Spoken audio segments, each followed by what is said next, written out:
This podcast may contain explicit language.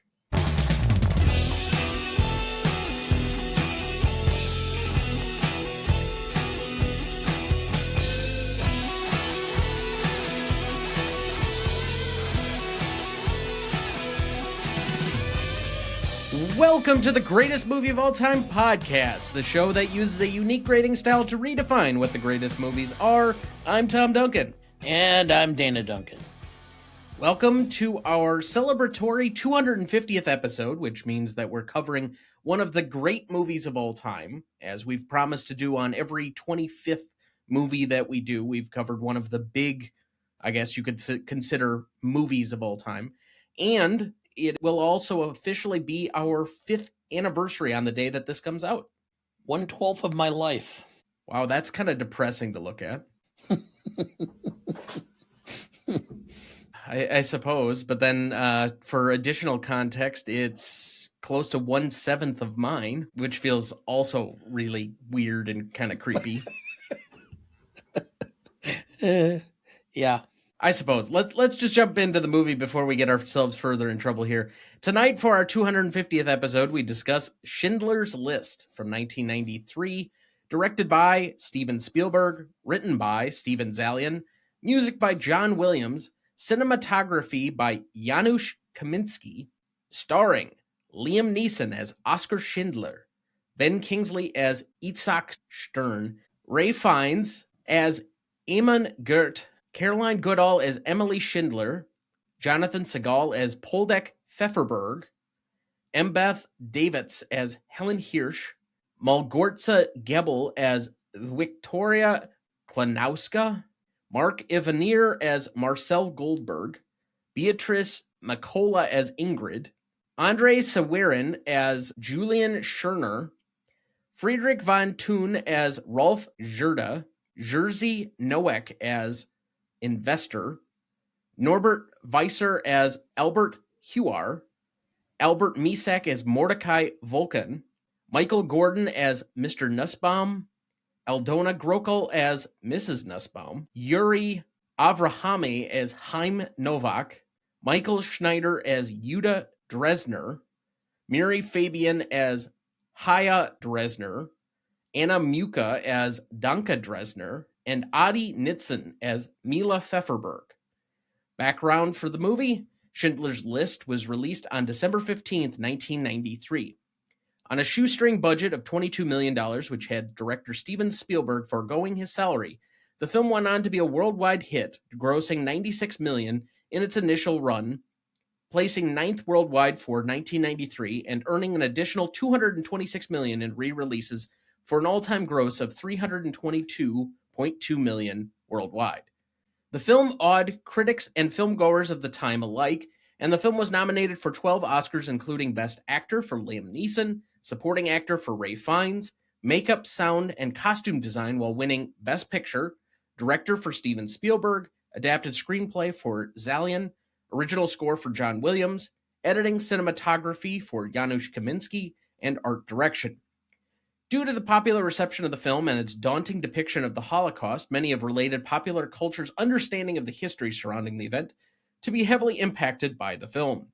In 1995, the film was included in Time Out magazine's 100 Greatest Films Centenary poll. The film was included in Leonard Maltin's 100 Must-See Movies of the Century as well. The Vatican included Schindler's List in its list of the 45 important films and was the latest released entry to make the list.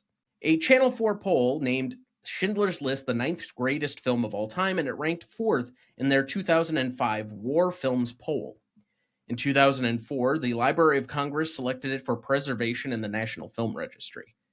Due to the increased interest in Krakow created by the film, the city bought Oskar Schindler's enamel factory in 2007 to create a permanent exhibition about the German occupation of the city from 1939 to 1945. The museum opened in June of 2010. Schindler's List has been recognized by the AFI on the following lists: in 1998 on AFI's 100 Years, 100 Movies at number 9, in 2003 for AFI's 100 Years, 100 Heroes and Villains, Oskar Schindler was a number 13 hero on that list, as well as Eamon Gert as number 15 in the villains list.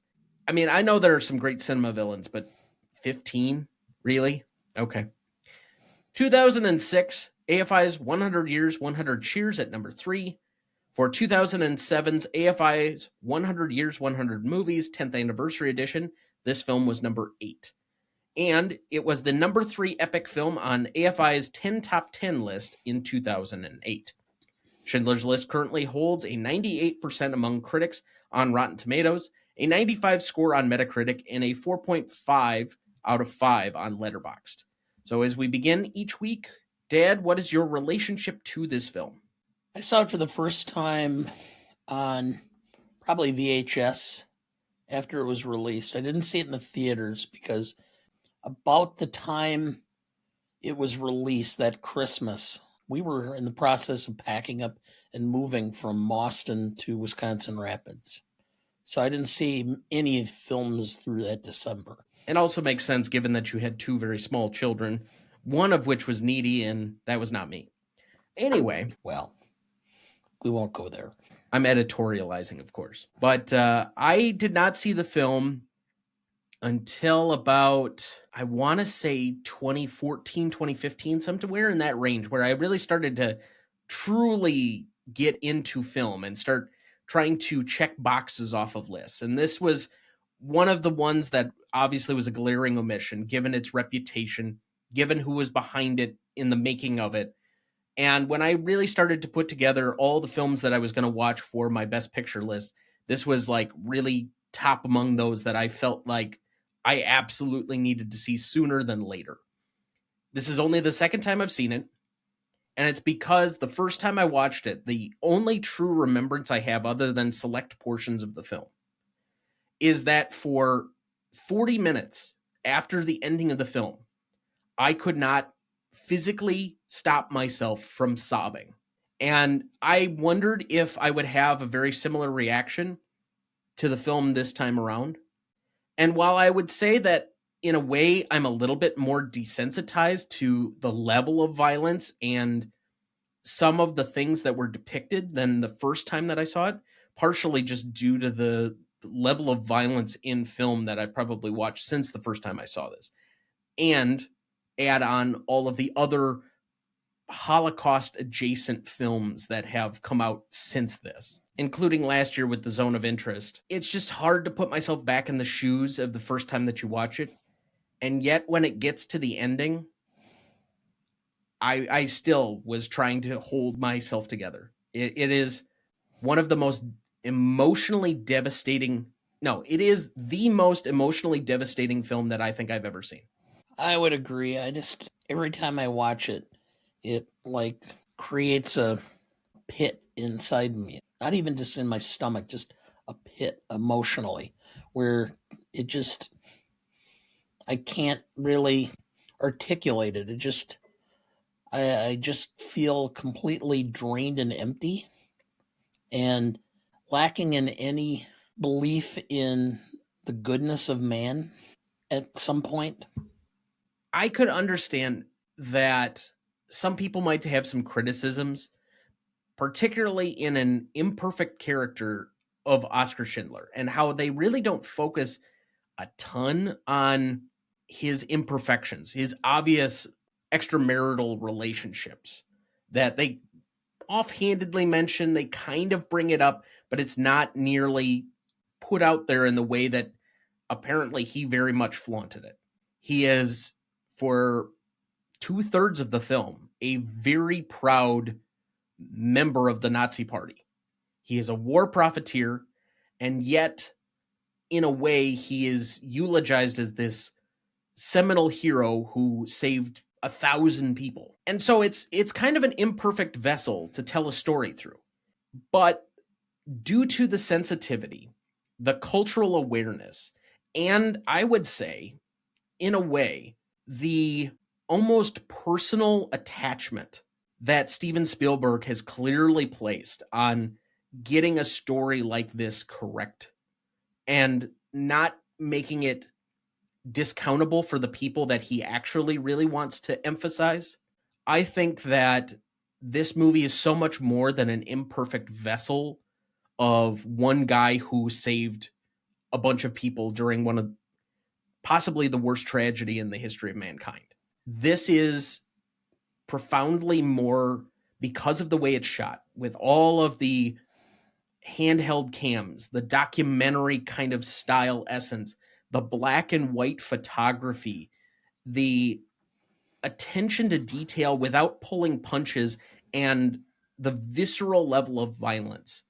A presentation as probably close that you could possibly get without it being a true like for like documentary of the depiction of this tragedy.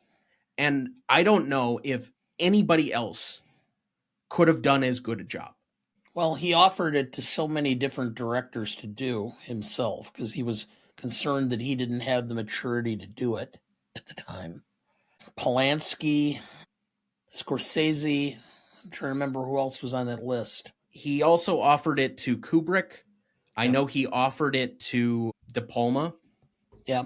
But this is a movie that he needed to make. In a storied career where I think that he gets discounted a little bit too often by the public, who hasn't seen him at the top of his game probably for a couple of decades, because whether or not your mileage varies on like Ready Player One and The Fablemans and West Side Story and such, I don't think that we're saying that Steven Spielberg is the top director in the way we were during the 90s when he was putting out Jurassic Park and Schindler's List, Saving Private Ryan, etc. Even in the early 2000s when he was putting out Minority Report and AI and Catch Me If You Can, where he was still operating at a very high level. It's not to the same extent where E.T. and Raiders and Close Encounters, Jaws are on some of the Mount Rushmore films that we probably will ever talk about. But we shouldn't discount his greatness just because he's kind of outlived, in essence, his prime. And I feel like the critic discounting of him as the GOAT is kind of just jealousy. It doesn't make a whole lot of sense to me. And this, in my estimation, is his finest film. It's not necessarily going to be his greatest film. I think in a career that quite easily has some very high-ranking films on our list. Jaws is at number 2. We have Raiders at 12. We have Jurassic Park at 16. E.T.'s somewhere on the list, but I'm not doing the math right now. I still think this will rank highly, but as far as just overall quality of making a film, this is the best film he's ever made, bar none for me. It is his masterpiece. It is his Stradivarius. He took this vehicle and he did all the notes correctly. It's as good a work as he possibly could have done. So last year, when I put out my annual Oscars Best Picture rankings, because as we always add a new one after the Oscars, I always reformat the list. This was my most recent number 1 overall Best Picture winner of all time. What's your opinion? Where does this generally rank for you? Well, I went through all the Best Picture lists because you told me this question was coming. And there are only 4 films that I would rate anywhere close: Casablanca, Lawrence of Arabia, Godfather 1, and Godfather 2. Okay. That seems pretty similar to what I had. I thought about, how good it is compared to the greatest show on earth, or Oliver. I know we're going to get like really serious and not our normal silly selves during this, and we probably owe it to this film to be as such, but even mentioning this film and the towering achievement that it is, it's so far removed from being in the same sentence as the greatest show on earth. I knew that would get you. So, it's just... Yeah. Anyway, I would probably agree that it is the top Best Picture winner.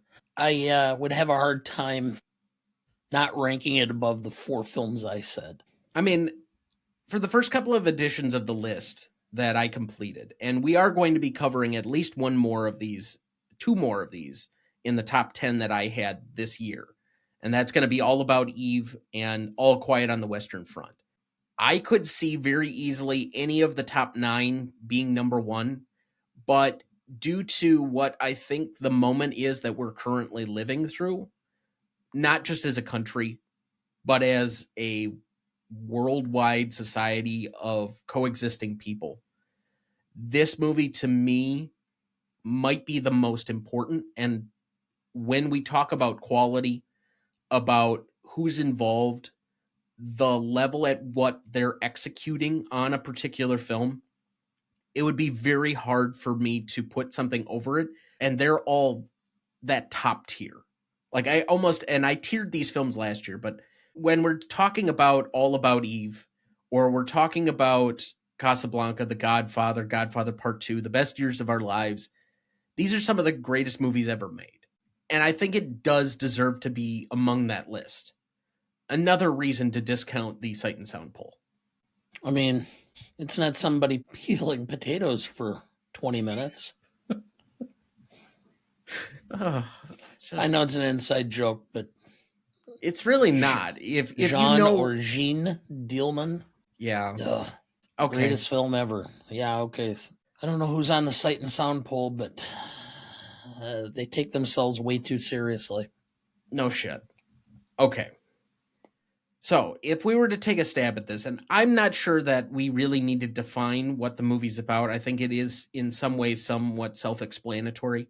But what do you think the movie's about? It is about perseverance. It is about admitting or realizing how atrocious humanity can be towards each other and coming to terms with what one person can do to change the world. I have that it's memorializing a very difficult to memorialize event in possibly its rawest form that can be put on film reasonably. And realistically, we're both right. So, before we get much further, do you want to give us some additional background on the movie? Do you have our plot summary ready for us? I do. Schindler's List is a powerful film exposing the horrors of the Holocaust and the capacity for redemption in the face of unimaginable evil. Oskar Schindler, Liam Neeson, is a German businessman whose war profiteering led him to exploit Jewish labor in Nazi-occupied Poland. However, what begins as opportunism transforms into something deeply human as Schindler witnesses the systematic brutality inflicted upon his workers. With quiet urgency, he shifts from bystander to savior, risking everything to shield more than 1,000 Jews from certain death. Schindler's List is not just a great film, but a necessary one. Thank you. Did you know? When survivor Mila Pfefferberg was introduced to Ray Fiennes on the set, she began shaking uncontrollably as he reminded her too much of the real Eamon Guth. Did you know? Steven Spielberg initially intended to make the film in Polish and German with English subtitles, but rethought the idea because he felt he wouldn't be able to accurately assess performances in unfamiliar languages. Did you know? To gather costumes for 20,000 extras, the costume designer took out advertisements seeking clothes. As economic conditions were poor in Poland, many people were eager to sell clothing they still owned from the 1930s and 40s. Did you know? At his insistence, citing that it would be quote unquote blood money, all royalties and residuals from this movie that would normally have gone to Steven Spielberg instead are given to the Shoah Foundation, which records and preserves written and videotaped testimonies from survivors of genocide worldwide, including the Holocaust. Did you know? When Steven Spielberg first showed John Williams a cut of this movie, Williams was so moved he had to take a walk outside for several minutes to collect himself. Upon his return, he told Spielberg he deserved a better composer. Spielberg replied, "I know, but they're all dead." Did you know? Ray Fiennes put on 28 pounds, or 13 kilograms, by drinking Guinness for his role as Eamon Guth. Steven Spielberg cast him because of his evil sexuality. That's in quotes, by the way. Yes. Finally, did you know? Steven Spielberg was able to get permission to film inside Auschwitz, but chose not to out of respect for the victims. So the scenes of the death camp were filmed outside the gates on a set constructed in a mirror image of the real location on the other side. And with that, we will take our first break, and we will be right back. Hey, movie lovers, this is Kyle, host and producer of the Movie Wars podcast. We're not just a movie review podcast. There's plenty of those. On Movie Wars, a panel of stand-up comedians blends humor with deep film analysis using their unique war card system to grade movies across key categories. Each episode delivers thoughtful insights and spirited debate, offering a fresh comedic take on film analysis. New episodes drop every Thursday on all podcasting platforms and YouTube. Deeply researched, gut-wrenchingly funny, you'll love Movie Wars. Before we jump back into the episode, next week for our 251st episode, we discuss The Coal Miner's Daughter from 1980 for its 45th anniversary. Directed by Michael Apted, written by Tom Rickman, music by Owen Bradley, starring Sissy Spacek, Tommy Lee Jones, and Beverly D'Angelo. You won't want to miss that one, so watch ahead of the show by searching the Real Good app to find where it's streaming for you. That's REELGOOD. Dad, we left off at best performance. Who do you have down? Spielberg. I mean, Yeah.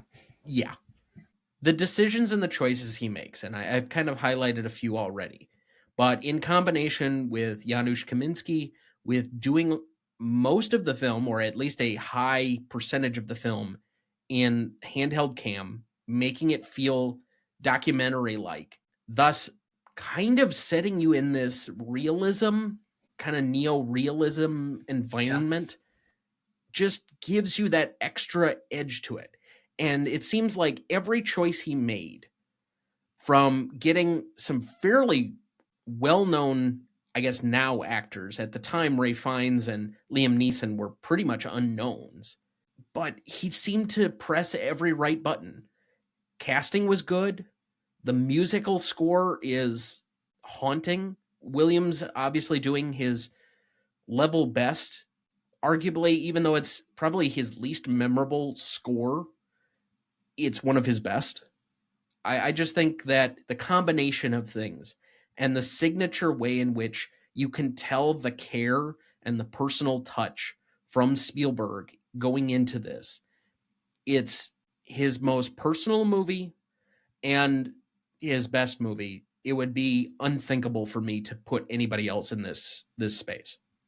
I know. This is a master class of filmmaking. The details, the acting performances, the way he was able to draw them out and to put them in a situation where they could thrive in what is a haunting story. And he was able to do it without making it into caricature. It would have been real easy for you to see Guth is pure evil, but there was a certain level of, I don't know, commonality to him. Relatability in some Yeah, senses. I guess. But again, I'm not even saying that he's necessarily relatable, but he's a layered character. Yeah. Well, and the simple fact is that these people were not just pure evil. They had normal lives for at least part of it. And, it's easy for us to just immediately dismiss them as being completely horrible. And not that they weren't. I'm just saying that. Before you go too much further, and Yeah. I know this is challenging to always categorize what, in some ways, Steven Spielberg helped create by caricaturizing the Nazis as being one of the archetypal villains of all time. Yeah. Which you get kind of from Raiders of the Lost Ark. But by the same token, and again, this is to the level of care, he's not asking you to relate to them, but he's asking you to recognize them as being human beings with certain human needs and frailty and flaws, but then also emphasizing how broken they really are. Well, and malicious, malevolent, but we kind of dismiss, how could anybody be taken in by the Nazis? Well, it's easy because they would portray themselves as just common, everyday people with certain political views, when in fact there was much more underneath that layer than anybody realized. And when we present them in this light, it is not just an expose of what Nazism is, but it's a forewarning for looking for wolves in sheep's clothing. So in a film that I think you could recognize a dozen different people for great performances, and I don't think we're going to hit individually every one that probably should be recognized, and I will attempt to at least highlight the people, even if we don't have them up for particular categories tonight, people that I thought did exceptional jobs. Who did you have in best secondary? I had Liam Neeson for the simple fact that he was able to present him in a way that you didn't mind him. You kind of liked him through most of this. And then as you saw him starting to change, you became an advocate for him in the rest of the film. He does a great job of making sure the character is not just heroized by presenting at least what's on page of what's a truly flawed character. And I think part of it has to do with the writing. I know it went through several different drafts where they focused more on Schindler himself. And while he is obviously the central figure to this story, not necessarily the Holocaust as a whole, but this one particular story of this man, it shows a much more gradual shift that is believable. And again, I think that comes to the writing and directing, but you have to have the right actor be able to slowly see the facade breakdown of somebody who's quite literally in the Nazi hierarchy, come to recognize the consequences of his decisions and figure out that he needs to redeem himself, to feel like he's done something important. And it is a very small thing over time. You definitely don't see it at the outset of the movie, but it's this gradual shift. And you could credit multiple people for that, but Neeson cannot be discounted either. I went with John Williams. I think the second most important thing for me, and I've said before, I'm a sucker for great musical scores. But when we get near the end of the movie and the score swells to give you the emotional cues, I am a blubbering idiot. And what John Williams did to give the emotional crescendos in this movie, to me, is pure genius. Most charismatic, and this person will come up later for us this year when we discuss 1982 for the Revisionist Almanac. I have Ben Kingsley as Itzhak Stern. Yes. I just think he's a really likable character, and he never really goes to the point where it's in any way a showy performance. He does his level best to just kind of play it straight without any added emotion, without any additionalized crippling fear. There's almost no editorialization of his character, but he's just the primary representative of these people and what he means as kind of the memorialized face of what they needed to be able to survive. And I don't know. There's a certain movie star quality that certain people have. It's why I'm not nearly as hard on Gandhi as other people are, yourself included. But I don't know. I find him charismatic. And in this category, you could have very easily said Janusz Kaminski, could have said John Williams.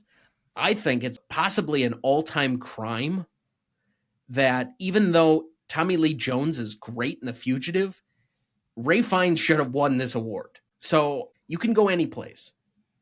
But for whatever reason, when I thought about the category, I'm like, I really like Ben Kingsley. Well, I went with Ray Fiennes. At times, he was pure evil. The performance was layered. It was beautifully done. I don't think there are too many actors who probably could have pulled off that part as well as him. I think he's a quintessential actor, even though this was really, I think, his first major role in film. I believe so. I think he got pulled off of theater, possibly even Broadway, to do this film. Correct. And as I'll name drop. You always do. I actually did get to meet him at a stage door outside of a play he did in New York with Cherry Jones and Sir Ian McKellen. So, anyway. So I get to meet all three of them. But anyway, very nice man, by the way. He is known as being one of the nicest people. Yeah. He's the person you absolutely hate throughout the film, but you have a hard time doing it because you do know that it's an actor performing his literal ass off. It's unconscionable that this isn't awarded, because to me, this is possibly a top 10 supporting performance in the history of the Oscars. I know. I like Tommy Lee Jones. I like him in The Fugitive. I don't He's think it was better fantastic than in The this. Fugitive. But when you have an all-time performance, it's just the way that he humanizes. And again, not makes relatable, not makes even likable, because you're horrified by Gert. Yeah. But humanizes this guy who in every other situation, as we mentioned, would be pure evil. I think, yeah, he's acting his ass off. All right, let's move to best scene then. It's a 3-hour movie. I did my best to hit some of the emotional points in this, and you could certainly add to this list because I left some things out here just by paring it down to 5. But I have the rating of the ghetto. I have I Pardon You, which to me is the sequence of Gert in the movie, and the part where I think that Ralph Fiennes elevates it beyond a normal performance. I have Helen Hirsch, which I think is another pivotal scene to Fiennes' performance. I have Sent to Auschwitz by Mistake, and I Could Have Got More Out. Do you want to add any? I thought about it for a while, and then I thought, no, I think it's about. I mean, I thought about adding the introduction of how Schindler becomes a profiteer, but it's not. It's more setup than anything. It wasn't going to go any further for me anyway, so no. All right, so out of these 5 then, what is the best scene? For me, it's Sent to Auschwitz. The scene with the women in the shower is one of the most horrifying points in the film because you don't know what's going to happen. The mistakes of war and how life and death is determined by happenstance and chance. I mean, how did these 1,100 Jews end up getting on Schindler's List? And that's the point, is the randomness of life and death. So to me, that scene immortalizes that issue. And so that's why, to me, it's the best scene. I have I Pardon You. While not as emotional as I Could Have Got More Out, I think it has a profound way of making you look at Gert and saying, why would anyone choose to do this? If you're a reasonable person, don't you think you could change? And when he first excuses a few things, and he excuses one person and then another person, and you get to the third, and then by the end of it, you just realize this person is just way too broken. He's too far gone, thinking that these people are not human beings, that they're just here for his sport. I think the movie takes on an additional gravity that it already possessed, but it just takes it that much further for me. Favorite scene? Well, I think this is kind of a misnomer. There are no favorite scenes in this movie.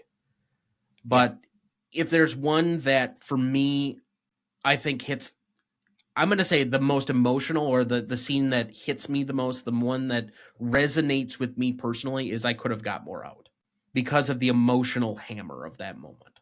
For me, it's Raiding of the Ghetto. Despite them all being rounded up, the amount of rationalization, oh, it'll be fine. This'll be fine. We'll work it out. It'll all be okay. Despite the fact you're being rounded up and people are being shot and killed in the streets, you're still trying to rationalize that this really can't be this bad. I think ultimately the downfall of many humans is that they do not believe that pure evil exists. And they try to look for good in people and try to rationalize and think, oh, well, things can't be, this isn't going to be what's happening. Most indelible moment, I have the grave memorial at the end of the film. Yeah, that is an indelible moment. Although, to me, it was the same scene as you as favorite. I could have gotten more out. The realization of what you could have done if you'd have changed quicker. Regret. So that looks like a good spot for our second break. We'll be right back.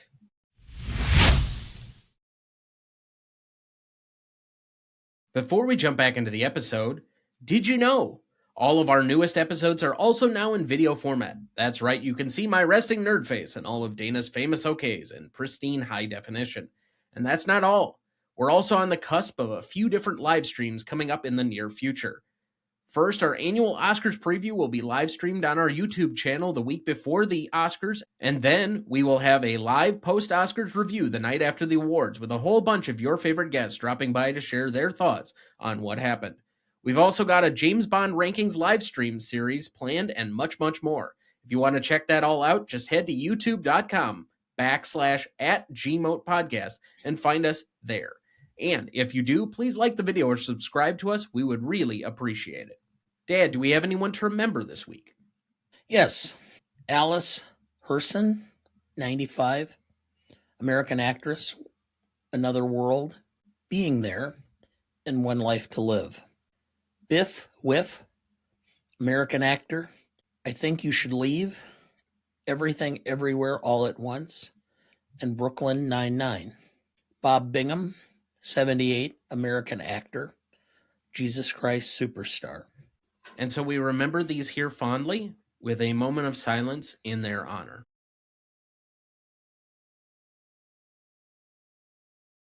Thank you. Let's move to best lines. Oskar Schindler. Power is when we have every justification to kill and we don't. Good. You think that's power? Oskar. That's what the Emperor said. A man stole something. He's brought in before the Emperor. He throws himself down on the ground. He begs for mercy. He knows he's going to die. And the Emperor pardons him. This worthless man, he lets him go. I think you are drunk. That's power, Aemon. That is power. Itzhak Stern. It's Hebrew. It's from the Talmud. It says, whoever saves one life saves the world entire. Oskar Schindler. I could have got more out. I could have got more. I don't know. I could have got more. Oskar Schindler. My father was fond of saying, you need three things in life: a good doctor, a forgiving priest, and a clever accountant. The first two I've never had much use for. Oskar Schindler. Stern, if this factory ever produces a shell that can actually be fired, I will be very unhappy. Title card. There are fewer than 4,000 Jews alive in Poland today. There are more than 6,000 descendants of the Schindler Jews. Gert. This is really cruel, Oskar. You are giving them hope. You shouldn't do that. That's cruel. I'm out. Okay, I have two more. Schindler. Look, all you have to do is tell me what it's worth to you. What's a person worth to you? Aemon. No. What's one worth to you? And then I have Chaim Noach. Not essential? I think you misunderstand the meaning of the word. I teach history and literature. Since when it's not essential? All right, let's go to the Stanley rubric then. The first category up here is legacy. This is a measure of the legacy of the film, roughly 5 years after it came out until today. So about 1998 to today, what is the legacy of the film? We split this category between 5 points for the industry and 5 points for the general audience for a total of 10. Would you like to go first or second? I'll go first. This is a film that's held in high regard among cinephiles and directors specifically. It has stood the test as the quintessential Holocaust film. It is one, if not the best, Steven Spielberg film, and he has been probably the greatest director of the last half of the 20th century and the first portion of the 21st. I give it, for the industry, a 5. For the public, I actually thought it was going to be lower, and then I stopped to think about it. First off, we did our little informal poll in our staff meeting, and about 75 or 80% of the staff had seen the film. So it has had a long run. I think there are a lot of people who have seen it Despite its age, I think it's still, if you mention Schindler, people know what it is. I think it has a iconic place in culture. So not perfect, but I went with a 4.5. For apparently a 9.5 overall. That is correct. How you pull that math together. Woo. I know. Something every week. Yep. Okay, so I'm not too terribly different from your scores. I will agree with you on the total number for the audience. I can't go a full 5 because while it's broken through, and I do think that it's not just an American thing, I do think this is somewhat of a worldwide movie. My issue is not that it's part of popular culture or that it's by name recognition, at least something that most people have heard of, especially over 30. It's been a popular movie to show in high schools as a teaching tool. It's been a popular movie for people to go back to. It's associated with possibly the most name recognized director currently in existence. But the message of the film in this current environment, I think, is either being ignored or outright rejected. And so, by that small caveat where we've allowed some of this stuff, part of the reason that Spielberg felt he needed to make the movie in the end, and he kind of accepted the responsibility, is he eventually saw that there were too many people cropping up with some level of influence that were Holocaust deniers. And right now, it's starting to become a high mark again. And we're starting to have, not just in the United States, but all over the world, authoritarian fascist leaders. And so, by that rationale, I think there are too many people that have allowed some of this stuff or just simply don't care or think it's not nearly this bad. And for that, I discount only a half point. I will go with your 4.5. But on the industry, I can't match your 5. I will go 4.5 here. And it's simply because I again repeat my claim near the top of the show.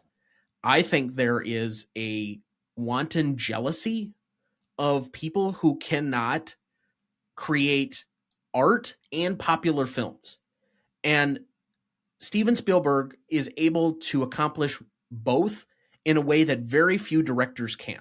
You could arguably say, although it's not every time he makes a film, but Martin Scorsese and maybe Christopher Nolan are probably the only ones that could make a claim to make popular movies that are also artistic. And to reject some of his films as some of the greatest ever made because they're entertaining is bullshit. So just from the small factors where it won't make the Sight and Sound poll, I will give it a 4.5, but it really should be a 5, and fuck you to the industry. So I have a 9. Okay. So that's a 9.25 average between the two of us. Let's go to impact and significance. This is a measure of the impact and significance of the film in the moment that it was made, roughly to the 5-year period that we just roughly discounted. So 1993 to about 1995. What is the impact and significance of this film? Normally, we would split this category 5 and 5 between the audience and the industry again for a total of 10 points. But I will just invite you here. It's really going to be hard for anybody to make much of an argument that this isn't a 10. Okay. From the historical significance for what it did for reminding people or maybe making it real for the first time what the events of this were, making this historical drama of true tragedy and horror that was not meant to necessarily be entertaining, but memorializing the number 9 film worldwide, and to have 7 different Oscars nominated for 12 with almost completely universal critical praise at the time, and a watershed moment in the history of modern filmmaking with the GOAT winning his first Best Director. Where am I not seeing a 10 here? That's with the public, because I think Okay. there was a lag from It was 9. It was a significant drop off from the top 5. Yeah, but And everything even- after Jurassic Park that year was a drop off. Yeah, I know that. But after that, I mean, you look at the rest of that, it was a significant drop off. I will give it, in retrospect, I originally had a 4, but now thinking back to that time frame, this is one of those, if you went to the video store, they have 12 or 15 copies of it because it was gone the minute it got up. So I think this got more popular within a year after its release when it went on video. People watched it at that point in time. So I'm going to go with a 4.5 for the public. I don't think it had the complete dominance of the public necessary. So I'm going to go with 4.5. I will say, just looking at the numbers, the difference between Mrs. Doubtfire at number 2 and Schindler's List at number 9 is roughly $123 million, which is about 4 times the amount of the difference between Jurassic Park and Mrs. Doubtfire that year. Mm-hmm. I'm doing rough math in my head. Normally I have a calculator, but all right. So your 9.5 then drops it to a 9.75, which is acceptable. Let's move to novelty then. This is a measure of the category between the originality of whatever's involved in the movie, and this can be many things, and then the execution of the movie. 5 and 5 points each. Would you like to go first or second? Oh, go ahead. There had been Holocaust adjacent movies.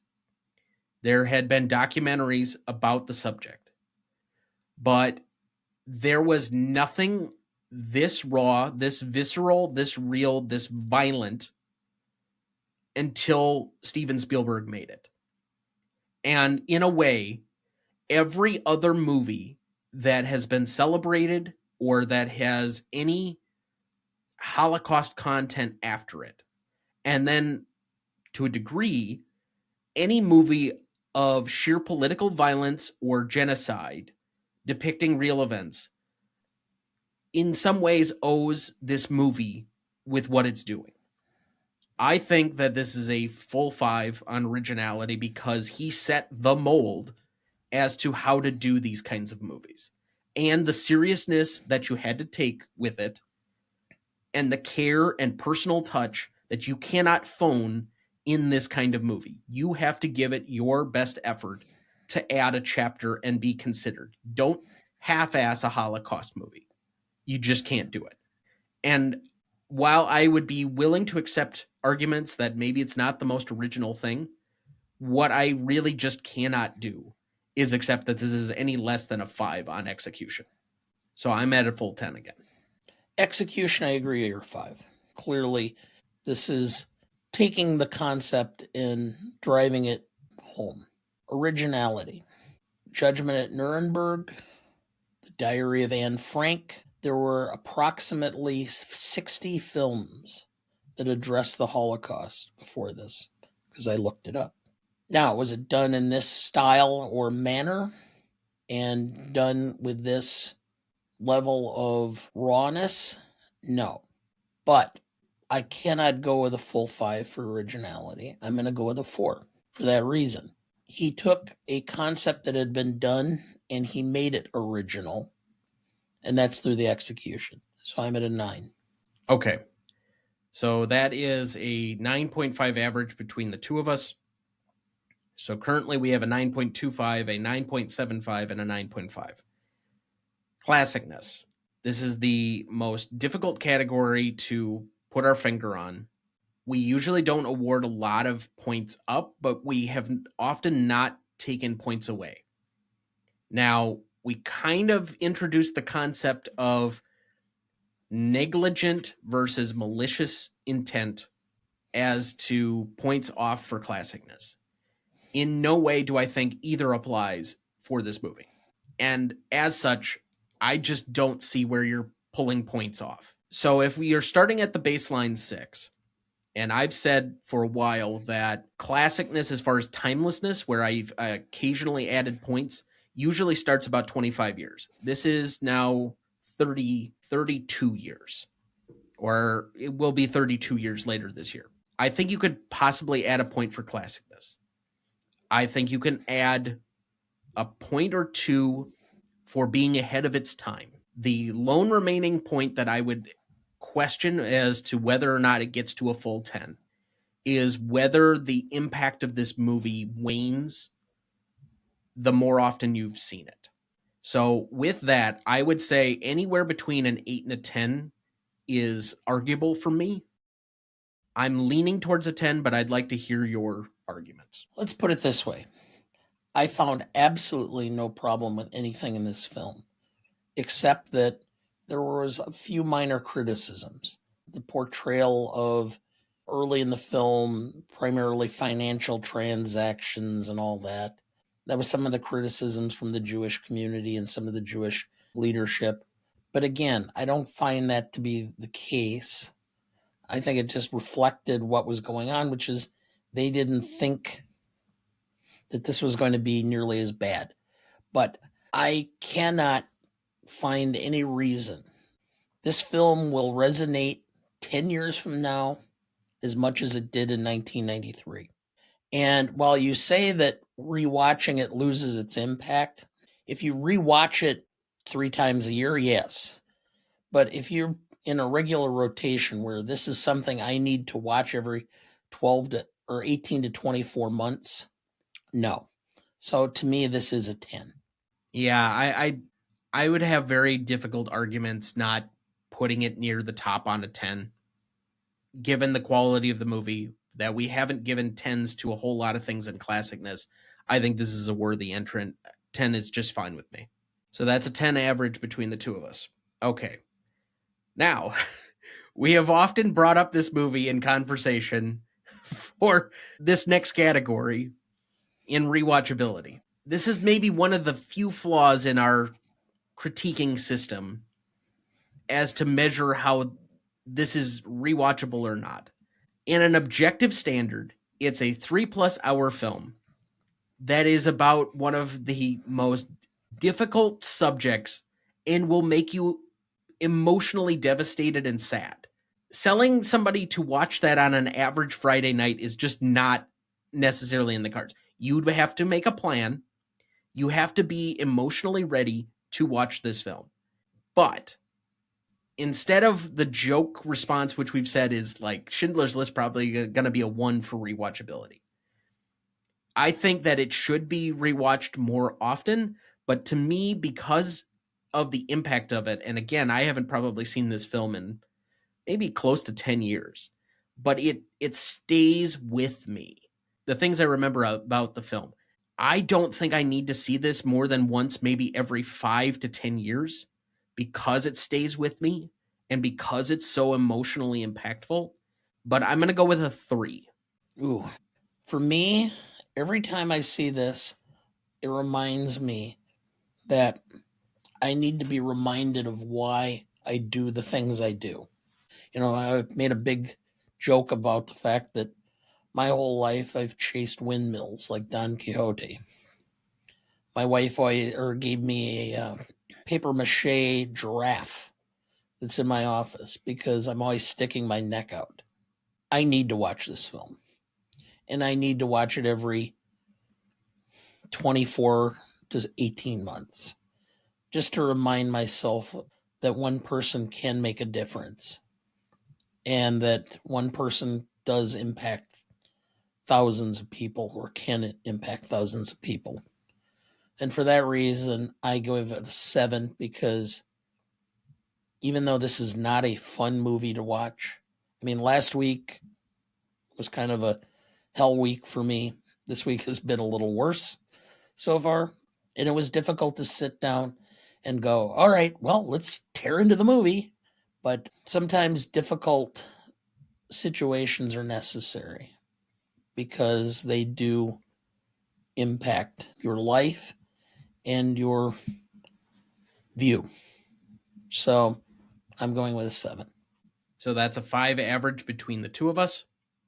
For audience score on this one, we had a 93% for Google users and a 97% for Rotten Tomato users, giving us a 9.5. So to repeat the categories, we have a 9.25 for legacy, a 9.75 for impact and significance, a 9.5 for novelty, a 10 for classicness, a 5 for rewatchability, and a 9.5 for audience score, giving us a final total of 53. And currently placing it on our list at number 16, between The Sound of Music at 15 and Jurassic Park at 17. I thought this would place highly. I didn't think it would quite get this high. I thought actually would place a little higher than it did. The rewatchability was always going to be the potential pitfall. Currently, it would rank 5th in Best Picture winners on our list, behind Casablanca, The Godfather, The Best Years of Our Lives, and The Godfather Part 2. Excuse me, 6th, because it's also behind The Sound of Music. And I will also add that I believe that makes 4 Spielberg films inside the top 17, which is also about right. Yeah. So, excuse me, 5, because I missed Jaws there. Can't do that. Yeah. So, as always, if you have any issues with our scoring, you take any problem or think we did the best we could, you can write us at greatestaltimemoviepodcast@gmail.com. You can find us on any of our socials at Gmote Podcast, wherever you go, pretty much. Or you can find us on the website ronnieduncanstudios.com/Gmote Podcast. Let's move to the one remaining question that I have. The movie does not tell you what happens to Oskar Schindler after the movie. I will kind of fill in a little bit of the end of this. You obviously can look at the Wikipedia page as well if you wish to, but after the war, he moves to West Germany, where he was supported by assistance payments from Jewish relief organizations. After receiving a partial reimbursement for his wartime expenses, he moved to Argentina with his wife, where they took up farming. They went bankrupt in 1958. He left his wife and returned to Germany, where he failed at several business ventures and relied on financial support from the Jewish people whose lives he had saved.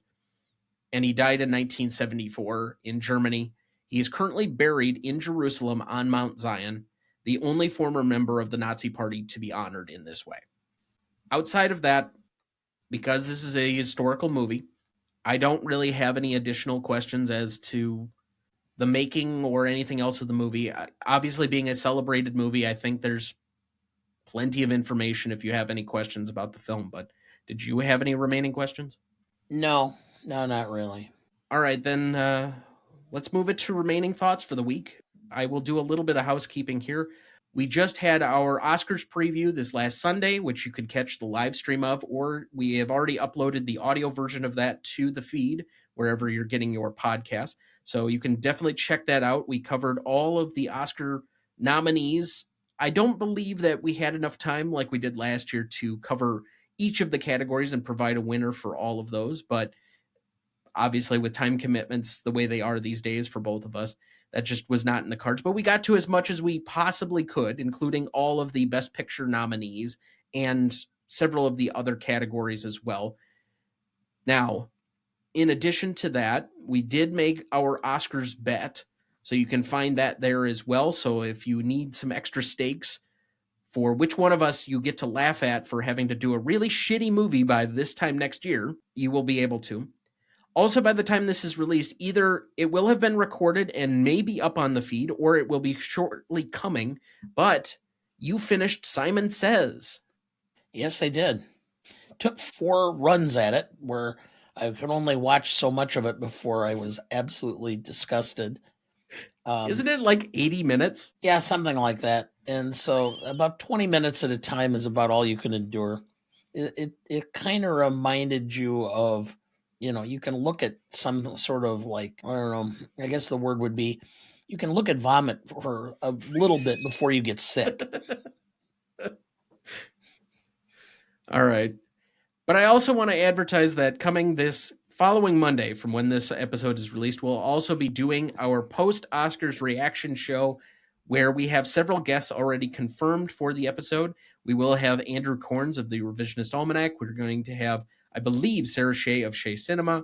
We're going to have Clarissa from the Instagram influencer account of I've Seen That One. And we will have, I believe, if there's time permitting, Kieran B. of the BPC, although he may not be until a little bit later in the episode. And we are working on trying to get a few more people onto the episode, so that'll be a great time. If you have time, that will be at 7 p.m.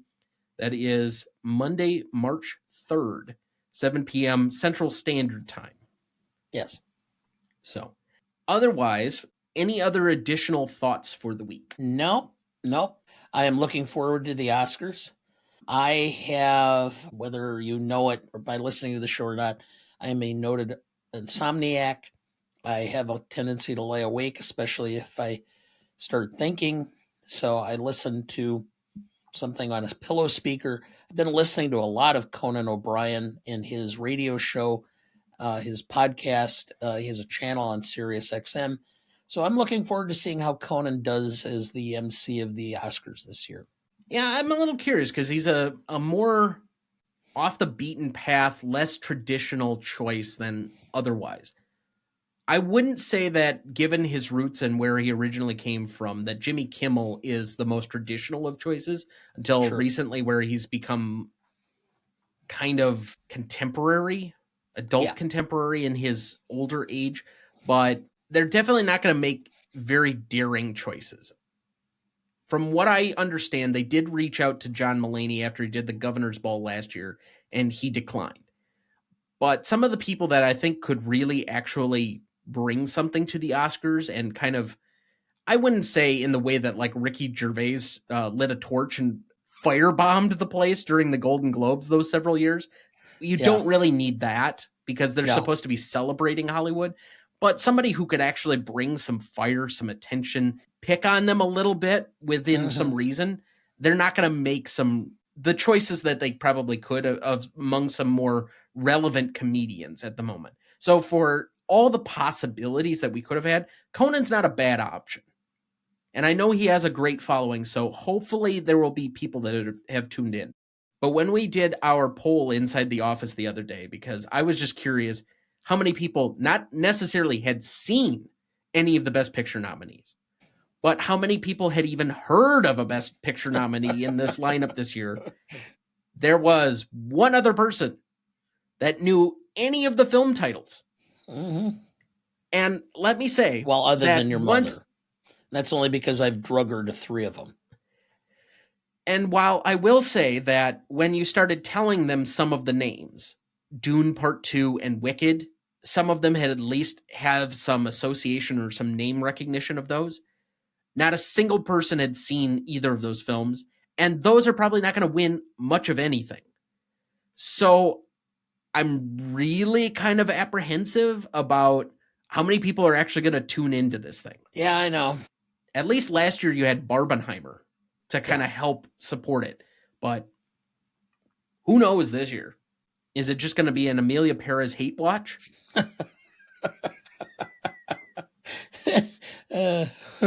Have to watch who's tweeting or Xing or whatever you call it at this point in time. May end up with some derogatory things on there as well.